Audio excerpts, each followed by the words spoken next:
2016 সালের যে SSC টিচারদেরকে suspend করা হয়েছিল, আগের মুখ্যমন্ত্রী মমতা ব্যানার্জি যখন ছিলেন তখন থেকেই ওরা লড়াই করছে, এখনও ওরা লড়াই করে চলেছে।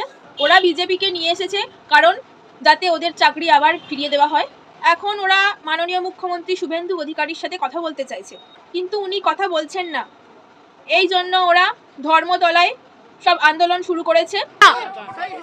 31 আগস্টের পর চলে গেলে আমি মরে গেছি, তাই মরতে যদি হয় আমি এইখানে বসে থাকবো, গুলি চালান লাঠি চালান, আমি বসে থাকবো। এইটুকু এক্সপেক্ট করতে পারি না যে আপনারা একটা বার্তা পৌঁছে দেবেন, নাকি এইটুকুটাও আমাদের অতি চাওয়া? গুলি করে দিন, আর বাঁচতে চাই না স্যার, স্যার গুলি করে দিন। পরিস্থিতি হাতের বাইরে যেতে দেবেন না আপনারা। মেসেজ দিন, তারা সংসার চালাতে পারছি না স্যার, তারা সংসার চালাতে পারছি না স্যার, গুলি করে দিন। আশা রাখবো, ওনার উপরে সম্পূর্ণ আস্থা রাখবো যে উনি পূর্ব প্রতিশ্রুতি অনুযায়ী আমাদের সাথে বসবেন এবং প্রত্যেক 2016 যোগ্য শিক্ষক শিক্ষিকা এবং শিক্ষাকর্মীদের তাদের যাতে চাকরিতে পুনর্বহাল থাকতে পারে সেই ব্যবস্থা করবেন এবং অত্যন্ত মানবিকভাবে আমাদের ব্যাপারটা দৃষ্টি দিয়ে দেখবেন। শিকল বাঁধার একটাই উদ্দেশ্য, বিগত সরকার প্রত্যেক যোগ্যদের যেভাবে তারা মানসিকভাবে, আর্থিকভাবে, সামাজিকভাবে তাদেরকে বন্দী করার চেষ্টা করেছিলেন, আমরা সেই লড়াইতে সেখান থেকে আমরা বন্দী থেকে মুক্তি হতে পারিনি। সেই বন্দিদশা এখনও আমাদের মধ্যে রয়েছে।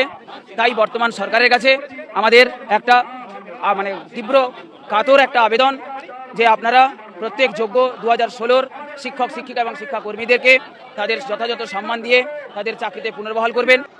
আমি একটাই কথা বলবো, আপনারা একটু ধৈর্য ধরুন। সরকার সবেমাত্র ক্ষমতা এসেছে। বিজেপি সরকার যখন আপনাদেরকে কথা দিয়েছে যে আপনাদের চাকরি ফিরিয়ে দেওয়া হবে, ঠিক সেই কথা রাখবেন। কিছু সিস্টেম আছে, কিছু প্রসেসিং আছে, সেগুলো কমপ্লিট করতে ওদের সময় লাগবে। আপনারা এত দিন যখন কষ্ট করেছেন, আর কিছুদিন কষ্ট করুন, একটু ধৈর্য ধরুন। মুখ্যমন্ত্রী আপনাদের সাথে অবশ্যই কথা বলবেন। মাননীয় মুখ্যমন্ত্রী শুভেন্দু অধিকারী মহাশয়, আপনার কাছে আমার আবেদন, আপনি প্লিজ এদেরকে যে কথা দিয়েছেন সেই কথা রাখুন।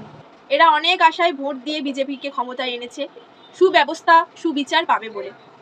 এদের দিকটা একটু তাড়াতাড়ি ভাবুন, এদের সাথে কথা বলুন, আর কষ্টে রাখবেন না এদেরকে, অনেক কষ্ট পেয়েছে। এটা আপনার কাছে, সরকারের কাছে আমার অনুরোধ।